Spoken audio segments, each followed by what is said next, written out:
The ins and outs of property ownership in Oklahoma can be pretty complex, and when you throw in oil and natural gas management, it doesn't get any simpler. But all of this doesn't have to be confusing. Today, we're going to break down what it means to own property and the rights, terms, and legalities associated with ownership and ownership transfer. We'll also learn exactly how to describe where a piece of property is located. So let's dive right in. First, we'll meet Stephen. Hey there. Stephen owns a piece of property in Oklahoma, which he inherited from his parents. His parents also left him Reggie the pug. Stephen has fee ownership of this property, meaning he owns the rights to the surface of the land and any minerals below the surface as well. This is also known as surface interest and mineral interest. Minerals, huh? Like diamonds? Maybe. But usually in Oklahoma, minerals mean oil and natural gas. Yeah, I knew that. We'll just put this away for now. Stephen's land is somewhere in Adair County, Oklahoma. But where exactly? Well, the answer to that question is very important when it comes to the exploration of oil and natural gas. We'll need to use the property's legal description based on the United States Rectangular Survey, which is just a big grid system. We'll be learning some fancy map terms like township, range, section, and section subdivision. So let's get to it. Stephen's property is legally described as Section 36, Township 18 North, Range 24, East Indian Meridian, Adair County, Oklahoma. So let's find out exactly where the property is. Using the rectangular survey, we see that there are two meridians, or dividing lines, in Oklahoma. One's called the Cimarron Meridian. It's used in the Panhandle. The other one, the Indian Meridian, is used for the rest of the state. These meridians are starting points for ranges. Ranges run east to west of the meridian lines. Stephen's property is located in Range 24 East.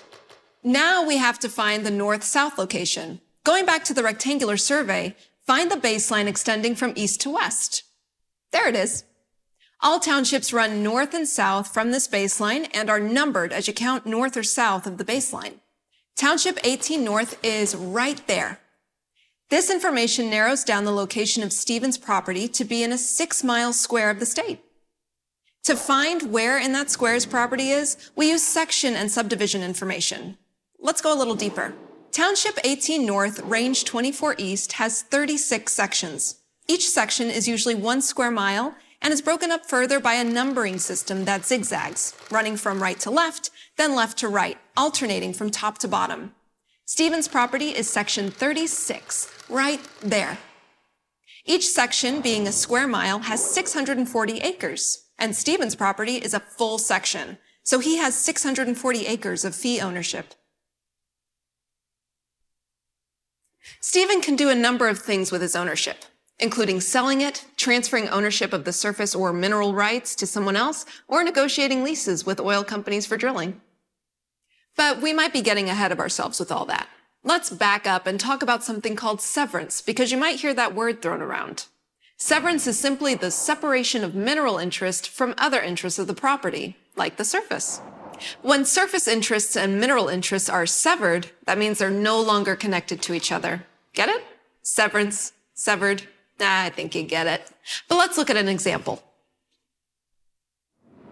Let's say Stephen doesn't want to mess with negotiating leases with oil companies or managing long-term royalties. In fact, he really just wants to get some quick cash to get deep into the pug breeding game. So Stephen decides he wants to move forward with severance of the property, conveying, or selling, the mineral interest to his sister Brenda, but retaining the surface interest for himself. What does that mean exactly? Well, by retaining the surface interest to his property, Stephen can use the above-ground surface of the land in any way he pleases, including the construction and development of his free-range pug reserve. But as far as the rights to the minerals underground, those mineral rights have been sold to Brenda. Stephen only has surface rights, which is exactly what he wants. Win-win. And what about Brenda? Well, being the opportunist that she is, she decides to pursue the development of the land for producing oil and natural gas. She can do this because she owns the mineral interest. That means she has the right to enter the land, explore it for minerals, execute oil and gas leases, and best of all for Brenda, receive bonus, rentals, and royalty payments. Good for you, Brenda. Remember when Stephen sold or conveyed his mineral interest to Brenda? Well, that was way more than just a handshake deal. In fact, when conveying property, it's extremely important that everything is in writing. And I'm not talking about a birthday card, although that might be nice. There are a number of instruments of conveyance available for use when conveying property, and the circumstances of the deal dictate which type is used.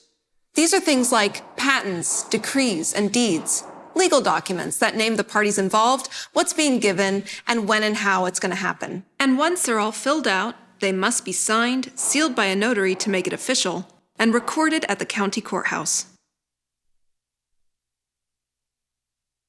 Hopefully now you have a better understanding of the differences between surface and mineral interest, how to use legal descriptions, and what it looks like to pass property rights between parties. All of this information is extremely important to understand when it comes to management of oil and natural gas.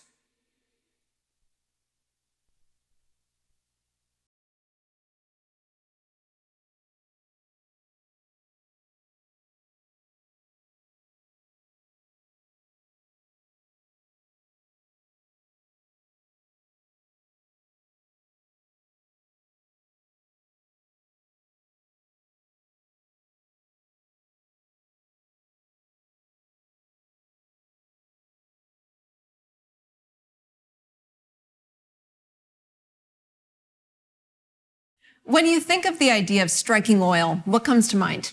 Perhaps images of black gold bubbling up to the surface? Maybe even a gusher shooting a geyser high into the air while you and your loved ones explode in a celebration under an oil-soaked umbrella. Chances are you won't accidentally start a Beverly Hillbilly-style gusher on your land by digging a ditch, and the days of oil geysers are pretty much a thing of the past. To really understand how oil and natural gas are produced, we need to take a good look at what's going on underground and where these natural resources come from in the first place. Many people think that oil is found in gigantic pools deep within the earth, but that's simply not the case. In fact, oil and natural gas are actually stored and found in tiny pores of rock underground. And traditionally, it was only available to us in very porous rocks called reservoir rocks. These rock types have billions of connected pores which allow oil and natural gas to flow freely between them. Up until very recently, the traditional exploration and drilling method was to search for areas with sufficiently thick layers of conventional reservoir rock and drill straight down into them. Then the pressure from the reservoir rock would help to push up the oil and natural gas to the surface. And that worked great for a while. Fun fact for you, the oil in these reservoir rocks didn't start there. It migrated from a different type of rock deeper within the earth, something we call source rock. Source rock was generated by the breakdown of the fossil remains of billions of tiny organisms, hence the term fossil fuels. Heat and pressure converted these organisms into oil and gas. Think of the source rock like the kitchen where the oil is cooked. Sounds delicious, right? You see, most of the large conventional reservoirs have now been found, so we had to find a new way to tap into the remaining unconventional reservoir rocks. Drilling companies have had to innovate and create new ways to tap directly into the source rock, that is. These methods include horizontal drilling and hydraulic fracturing, and they're the main drilling methods used today. You may be wondering how drilling companies locate places to drill in the first place. The days of wildcat discoveries based on guesswork or trial and error are long gone.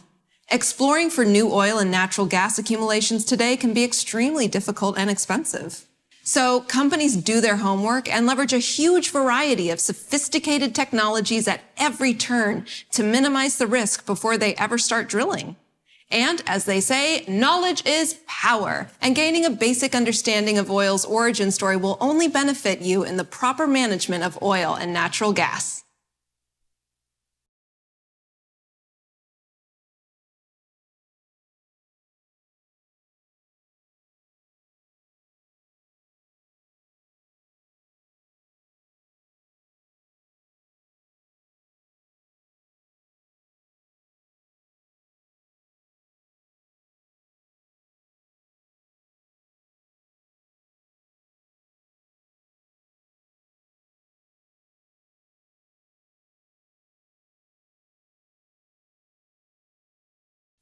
Many steps must be taken before the drilling of an oil and natural gas well can begin. For starters, things like locating areas of interest where the well will be drilled.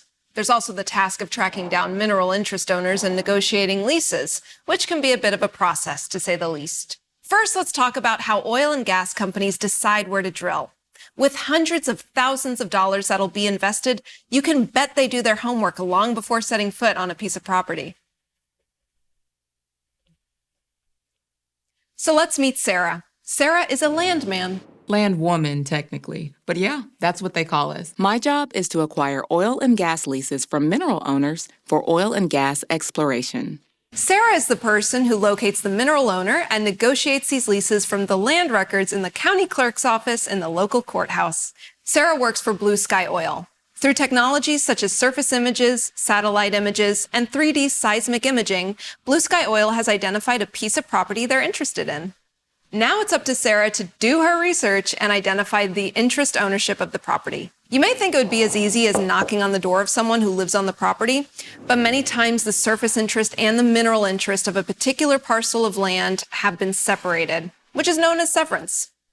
It's also likely that there are many parties who have mineral interest on one section of land as well, and they all must be contacted. Needless to say, Sarah stays pretty busy as she works to establish ownership rights and start lease negotiations. A lease outlines the terms of the exploration and the processes which must be followed. In the agreement, it also outlines what the mineral owners will receive and grants exclusive rights to explore, drill, and produce oil and gas from that particular piece of land. Standard lease forms are available, however, the lease terms are all negotiable. And if drilling in the area is proven successful, mineral rights become more valuable. Because leases are legal documents, they sound like legal documents, filled with certain terms, clauses, provisions, and legal speak. You should become familiar with these terms if you're going to successfully navigate a lease. So let's take a look. The parties involved are called the lessor and the lessee. Can you guess which is which? Well, in our example, Sarah's company, Blue Sky Oil, is the lessee, the party receiving the lease. And the parties involved that are granting exploration rights to their property are the lessors. Dates are important when it comes to leases, and there are a few date-related terms you should be aware of. The first term we'll talk about is the effective date. The effective date is when the primary term of the lease actually begins, even if the lease is signed months in advance.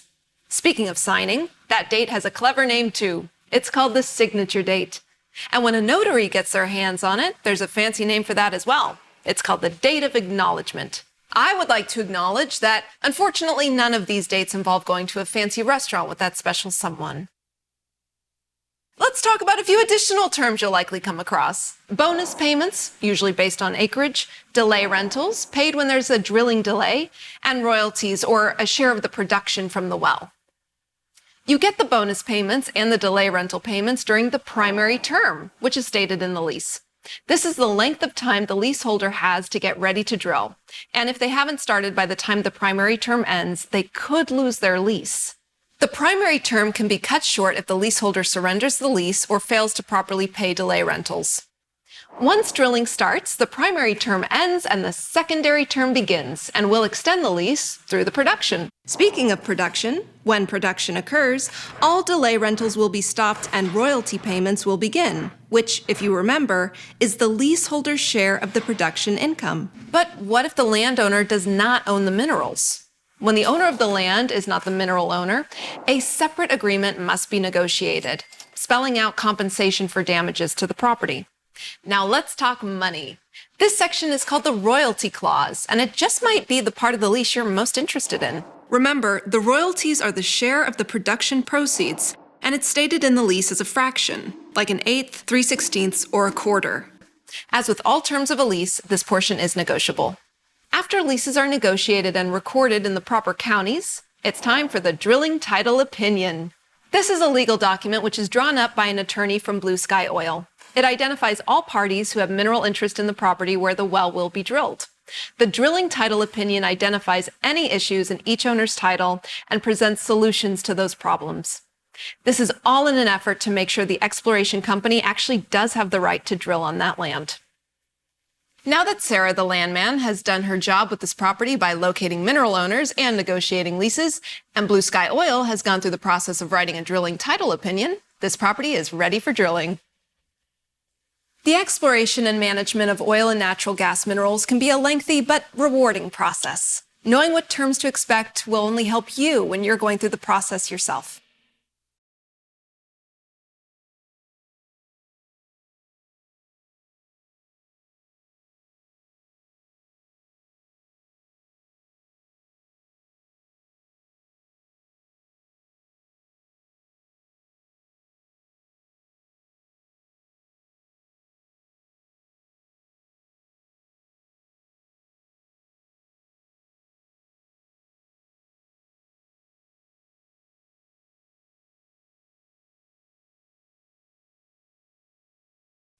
Drilling an oil and/or natural gas well is quite complex. It requires sophisticated technology and a lot of science. Let's take a look at what's involved. Let's say Blue Sky Oil is interested in drilling a well in Oklahoma. They've tracked down the mineral and landowners, negotiated leases, and filed all of the necessary paperwork with the proper authorities. Blue Sky Oil has crossed their T's and dotted their I's, so it should be time to drill a well, right? Not quite. First, the site has to be prepared. And while surface impact is always kept to an absolute minimum, there are necessary measures that must be taken in order to safely transport people and equipment to the site. This includes surveying, clearing and leveling of the well site, and building access roads. Now that Blue Sky Oil has prepared the site, it's time to drill. This is the part that everyone is most familiar with, and it includes a big derrick, a crew, and an industrial strength drill bit. Looks pretty serious, doesn't it? There are two primary methods of drilling, horizontal and vertical. Vertical wells are still drilled today. However, new technological advancements have made horizontal drilling a much more widely used method. Horizontal drilling involves drilling down vertically thousands of feet to a predetermined depth, then, through the use of sophisticated technology, slowly angling and driving the drill bit and drill string horizontally. The various layers of pipe and cement used throughout the process ensure the protection of groundwater and the integrity of the well. Why drill horizontally, you ask? There are significant advantages to drilling horizontally over vertically. For starters, drilling horizontally increases the contact between the reservoir rock and the wellbore, which efficiently recovers more oil and natural gas. A single pad site can be used to drill multiple horizontal wells in different directions, like spokes on a bicycle wheel shooting out horizontally beneath the surface of a single site above. It would take multiple vertical wells to produce the same amount of oil and natural gas as one horizontal well. Once the well has been drilled, the rig is dismantled and removed, so completion work can begin. The completion crew installs a valve at the top of the well and lowers a perforating gun down the well bore. This gun fires at specific intervals and creates small perforations, or perf tunnels, through the casing and rock. Then hydraulic fracturing can begin. A liquid mixture is pumped down the well at a high pressure, fracturing the rock. This process of perforation and fracturing is repeated, spanning the length of the horizontal section of the well. At the top of the well, a permanent wellhead known as a Christmas tree is installed to control the flow of oil and natural gas, which is pumped into separators and storage tanks. Once the well is completed, the operator has 30 days to file a completion report with the Oklahoma Corporation Commission. At that point, they can begin the process of selling. Oil and natural gas production has evolved through the years, adapting to supply and demand of the market. Advances in technology allow for producers to limit surface impact while extracting greater quantities of oil and natural gas, which is great news for everyone involved, from the landowner to the producer to those with mineral interest in the property. Hopefully now you have a better understanding of the complex process of extracting oil and natural gas and the advantages of updated techniques such as horizontal drilling. By understanding what goes into production, you can confidently navigate the management of oil and natural gas more effectively.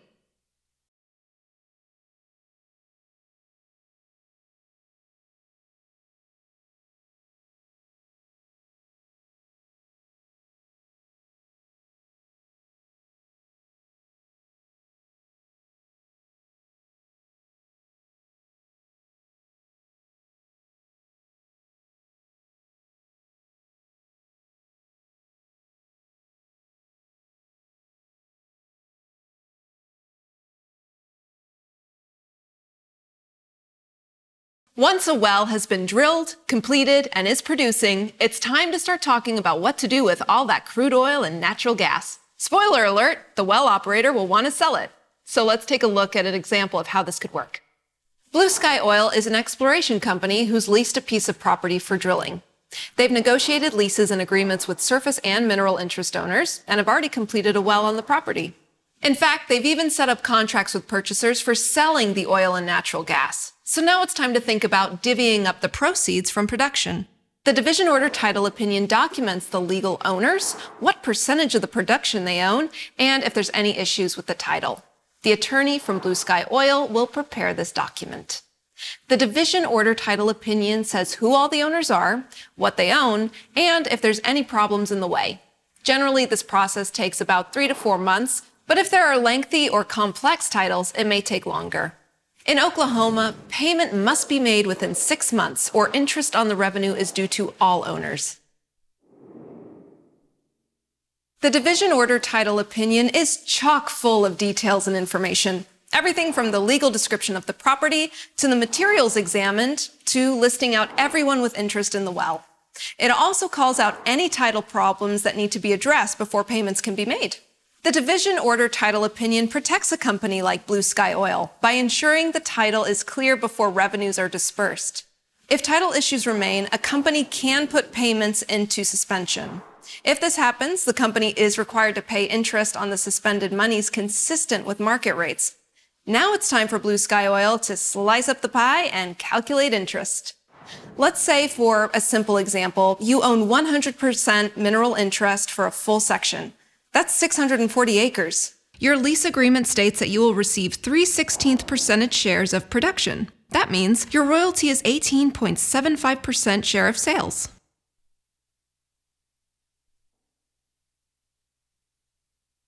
Once the interest calculations are made, each interest owner will receive a document called a division order. This document lists the names of the interest owners, the percentage of production the interest owners own, and personal information. They also have the name, address, and tax ID or social security number for each owner. Regulations differ from state to state, but in Oklahoma, division orders are not required before payments are made. But your right to receive payment is what the division order is all about. So you'll want to get your hands on one if you have interest in the well. Let's talk about taxes for a second. Even if you don't sign the division orders, a tax ID number or social security number is required. And this is really important because if one is not provided, the companies distributing the revenue are required to withhold 31% from your payment. Trust me, you'll want to provide a tax ID or social security number. Or if you qualify, you can provide a copy of certification of tax exemption. Now that interest has been calculated and the division orders properly executed, it's time for the part that everyone is most excited about, the payments. As you begin receiving revenue checks, it's important to learn what information to look for and how to decipher it. At first look, they can seem a little overwhelming, but all these tables, categories, and percentages are simply telling interest owners about their mineral production. Take some time to look over these revenue checks and familiarize yourself with the information. If problems arise or you have any concerns about how your interest is being handled, you can always contact the Oklahoma Corporation Commission. Good oil and gas management is the key to making sure your venture into oil and gas development is a successful one. By properly managing your mineral interest, you'll have the advantage of knowledge and experience on your side.